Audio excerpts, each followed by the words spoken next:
Ah, Vraiment, les amis, pendant tout le match, je n'étais pas en paix. J'attendais juste la fin du match pour célébrer. Et lorsque, en première période, j'ai vu nos joueurs manquer tellement d'occasions, je me suis dit, waouh, le scénario de l'Atlético va se répéter aujourd'hui. L'adversaire va revenir au score, l'adversaire va gagner. Vraiment, j'étais pessimiste, pessimiste. À aucun moment, je me disais qu'on pouvait réellement écraser cette équipe avec toutes les occasions que l'on ratait en première période, je précise. Avant encore que l'on marque, je me disais que tout était possible. Mais une fois qu'on avait marqué et que Rafinha et Lewandowski étaient catastrophiques, j'étais défaitiste, vraiment, je vous le dis. Et salut les amis, j'espère que vous allez bien, vraiment vous allez bien, parce que cette soirée est juste magnifique. De bonnes nouvelles déjà, l'enregistrement d'un côté de Olmo et de Hector Ford, et de l'autre, la victoire du Barça. Je passe un très mauvais moment en ce moment, et donc en revenant à la maison ce soir, ce match-là m'a régalé, vraiment régalé. Bravo. Il y a pas mal de choses à dire, il y a pas mal de points négatifs qui me donnent les maux de tête. Mais je vais déjà retenir la victoire face à un grand adversaire. L'on s'est qualifié en finale. Et donc, demain, on va voir le match, l'autre demi-finale entre le Real et Mallorca. Si vous le savez certainement, Mallorca avait battu le Real en championnat. Donc, j'espère juste... En fait, c'est difficile à dire, ok?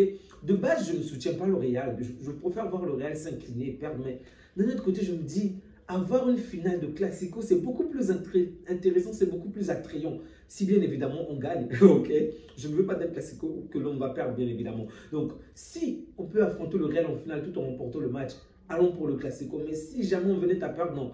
Je préfère que l'on affronte Mallorca et qu'on les marche dessus. Donc, j'espère que nous serons à mesure de remporter cette finale parce que la finale se jouera le dimanche contre ça soit le Real, soit Mallorca, puisque les deux équipes vont s'affronter demain.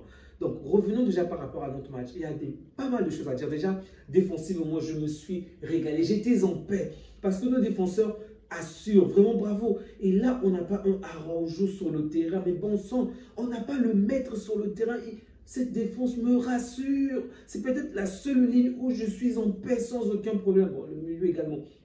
Mais vraiment, la ligne défensive est top, est au top. Vraiment, lorsque nos joueurs sont en forme et lorsqu'ils sont présents, c'est rassurant. Koundé, top performance. Koubarsi, non, rien à dire. Il est juste au-dessus de tout. Martinez, mais il est fantastique ce joueur. Il faut qu'on renouvelle son contrat. Bon, Baldé, défensivement, c'est pas... Offensivement, c'est pas vraiment le meilleur, mais défensivement, c'est déjà bon, ok? Il y a des choses à améliorer sur le plan offensif, mais c'est un défenseur. Ma priorité, c'est avant tout qu'il puisse être bon défensivement. Et donc, j'espère juste qu'il va s'améliorer offensivement. Mais sinon, aujourd'hui, la ligne défensive était rassurante. On monte un peu vers le milieu. Le milieu du terrain, on avait le maître Pedri. La valeur sûre, le mec est calme. En fait, ce mec est tellement serein que face à la tempête, face au vent, il sait comment s'y prendre. Il y a des moments où je me dis, mec, tu ralentis le jeu, va un peu plus vite. Mais il est là, il est calme, il est posé, il sait faire les choses doucement, petit à petit, ok? Pedri est tellement serein et c'est bien parce qu'il le communique autour de lui, ok? C'est très bien Pedri, un bon match. Que dire de Marc Casado? Vraiment, Marc Casado a juste été formidable également. Une fois encore, il est formidable. Les tacles qui sont magnifiques, la pression, la participation dans le jeu, en fait, les combinaisons. Oh, Casado, Casado, Casado. Nos petits de la Masia, oh. C'est pas croyable, vraiment. Nos jeunes joueurs me font tellement plaisir, vraiment tellement plaisir.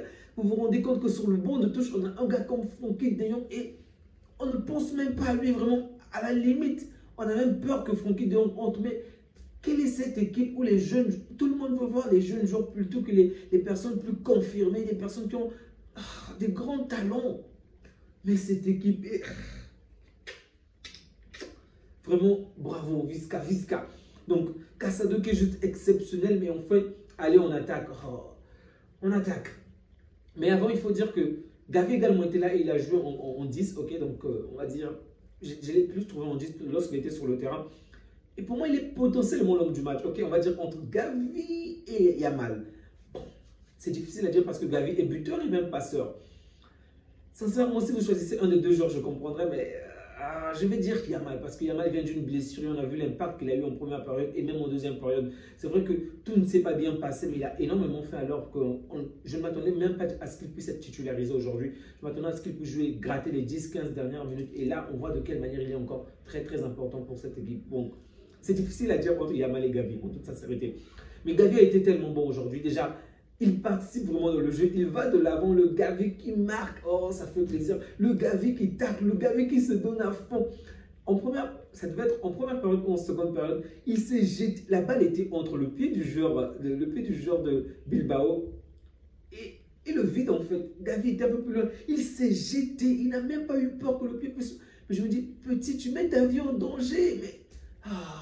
J'aime voir la manière dont il défonce ce maillot. Parfois, ça m'inquiète un peu, mais j'aime voir la manière dont il défonce ce maillot. Aujourd'hui, il a un tout petit peu, on va dire, un tout petit peu été sage, ok? Il n'est pas vraiment allé dans la provocation pour vouloir des cartons et autres, mais je pense également c'est peut-être à cause de l'adversaire qu'on avait en face de nous, ok? Ils n'étaient pas venus avec les intentions de blesser. C'est vrai que le match était un tout petit peu haché, surtout en première période. Il y avait pas mal de fautes par-ci, par-là, des petites fautes, pas forcément volontaires, mais le match était beaucoup haché, mais il n'y avait pas cette volonté-là de nuire. Et du coup, il est resté dans son match, il a fait un très bon match, ok? Très très bon match de Gavi, vraiment, il m'a régalé. Maintenant, mes deux flops de la soirée.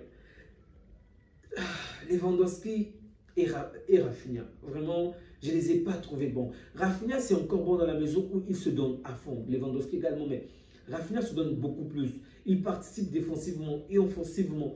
Et les appels de balles de Rafinha sont monstrueux, ça il faut le dire. La manière dont il casse les lignes, la manière dont il se projette, c'est waouh. Ça, il faut l'avouer, c'est vraiment waouh. Mais dans les derniers mètres, oh, c'est catastrophique. Il a été tellement inefficace aujourd'hui. Oh, l'exact opposé du joueur qu'on a eu en début de saison. L'exact opposé. Celui qui était chirurgical, qui avec une seule action marquée. Une action, un but. Deux actions, deux buts. Aujourd'hui, on a vu un Rafinha de 3 actions, 3 ratés. Oh, Rafinha a été catastrophique. Et les seules fois où il pouvait réaliser de bonnes finitions, de bonnes actions, peut-être en faisant la passe à Lewandowski. Lewandowski n'a pas du tout été à la hauteur, je ne sais pas. Lewandowski n'a pas du tout été à la hauteur. Vraiment, ces 2 jours-là, pour moi, étaient catastrophiques aujourd'hui. Si Yamal n'était pas blessé, pour moi, c'est tout qu'on devait sortir même dès le départ. Ça a été intelligent de remplacer Yamal puisqu'il revient d'une période de blessure. Donc, ça a été très intelligent de la part de Flick. Donc, bravo à Flick ainsi qu'à toute son équipe. Mais Rafinha et Lewandowski ne m'ont pas rassuré aujourd'hui. Chesney également a commis 2 ou 3 petites erreurs pendant le match, mais il a réalisé quand même des arrêts assez importants. J'espère juste qu'il ne va pas commettre ce genre d'erreur face à Mbappé, face au Real, face au Grand, parce que ça pouvait être beaucoup plus catastrophique. Parce que de notre côté, on a eu un Rafinha qui était tellement inefficace, mais il faut le dire également, Iñaki de l'autre côté également était... En fait, c'est le verso. Rafinha, c'était le recto et Iñaki Williams de l'autre côté était le verso. 2 joueurs qui se sont procurés énormément d'occasions et qui ont été tellement inefficaces. Ils ont tous les deux été maladroits, vraiment maladroits. On aurait dit que c'était un concours du joueur le plus maladroit aujourd'hui. Donc, Iñaki Williams maladroit. De l'autre côté également, Rafinha maladroit. Maintenant, Chesney, comme je vous l'ai dit, il a réalisé quand même 2 petits 3 arrêts intéressants. Ensuite, on a fait rentrer des joueurs comme Fermin Lopez, on a fait rentrer le requin, ok, ainsi que De Jong. Bon, Eric Garcia également. C'est difficile à dire par rapport à eux parce que dans l'ensemble, les entrants ont quand même été bons. Je dis, on n'a pas réussi à marquer, mais on a bien vu de quelle manière ils se sont quand même procurés des occasions. Ils ont quand même créé du danger, même s'ils n'ont pas réussi à marquer, ils ont quand même été bons. Excepté mon joueur préféré, vraiment De Jong, ça me fait vraiment mal. Alors là, ça me fait mal parce que il a apporté du danger, mais il n'a pas marqué. Tandis qu'il a carrément causé un but. Heureusement que l'adversaire avait touché la balle avant que Iñaki Peña ne reprenne la balle et marque. Et donc, du coup, le but a été annulé, c'était un hors-jeu. Mais là, De Jong commence vraiment à m'inquiéter. Apporter 3 actions dangereuses, c'est bon. Mais se prendre un but, apporter 3 actions dangereuses qui ne parviennent pas à se conclure par un but, je peux comprendre, tu as fait de ton mieux, mais ne nous cause pas un but. À la limite, si à cause de toi, on prend un but, fais-nous marquer 3 buts au moins. 2 buts, 3 buts. Ne nous fais pas prendre un but alors qu'on a tenu bon tout le match. C'est pas croyable. Ce n'est vraiment pas croyable. Et c'est pas la première fois que De Jong entre et à cause de lui, on se prend un but. Ça m'énerve. Un joueur tellement talentueux, mais ça ne va pas, De Jong. Arrête. libère-toi de ce problème du contrat. Soit dis clairement que tu vas partir ou tu vas renouveler. Parce que j'ai l'impression qu'il est tellement focus sur ce contrat, sur ce qui se passe avec le Barça, que sur le terrain, il n'est pas aussi bon qu'avant. On peut se dire que c'est peut-être parce qu'il revient de la blessure, mais le De Jong d'avant, même lorsqu'il revenait de la blessure, il nous sortait des matchs, des très bons matchs. Aujourd'hui, il n'est pas bon depuis un certain temps. C'est un joueur que j'aime tellement. Et donc, ça m'énerve de le voir à ce niveau, mon frère. Va au Paris Saint-Germain, donne-nous un chèque important qui va déjà nous libérer des points. Parce que ça ne sert à rien que l'on te paye aussi cher. Et que tu puisses entrer dans des matchs, que tu me fasses ce genre de performance. Sachant que le 3/4 du temps, tu ne seras pas là parce que tu es souvent blessé. Donc, le peu de temps qu'on va t'avoir, à la limite, sois bon comme d'habitude. Mais ne donne pas ce genre de performance, ça n'a aucun sens. Donc, De Jong n'a pas été bon. Je ne l'ai pas trouvé pertinent. Pour moi, les flops, donc, comme je l'ai dit, Rafinha, Lewandowski et De Jong, les flops de ce match. De l'autre côté, Nico m'a quand même apporté du danger, ok. Nico a quand même apporté du danger et là, je parle de Nico Williams. Ça m'a quand même fait plaisir de voir la bonne entente avec nos jeunes joueurs avant le match et même après le match. Et lorsqu'il pousse même il pousse le jeune Yamal pour dire bah, c'est toi qui as fait ceci. Bref, ça me fait plaisir, ok. J'aurais vraiment souhaité qu'il vienne. Mais bon, par rapport à notre situation financière, ça sera compliqué. Déjà, rappelons-le, Olmo et Hector Ford, Olmo et Hector Ford ne sont enregistrés que, le terme exact, c'est temporairement. Ok, je crois que c'est pendant 3 mois. Et donc, le Barça va devoir trouver d'autres moyens pour faire en sorte que cela puisse être pour une durée peut-être indéterminée ou pendant tout le contrat. Mais pour l'instant, c'est temporairement. Et donc, ce n'est vraiment pas une meilleure position pour nos joueurs. Ce n'est pas rassurant et j'espère vraiment que la Porta va trouver des moyens pour régler cette situation. Ils attendent toujours la dernière minute pour faire du changement. Ils attendent toujours la dernière minute pour profiter de la moindre erreur des clauses. Donc ça m'énerve. J'espère que cette fois-ci, ils vont prendre le temps nécessaire pour tout mettre en place afin que cette situation ne se reproduise plus parce que c'est quand même honteux. Ça se termine quand même bien pour nous, mais c'est honteux. Je le répète encore une fois, c'est honteux. Peu importe la décision qui a été prise par le CDS, c'est quand même honteux.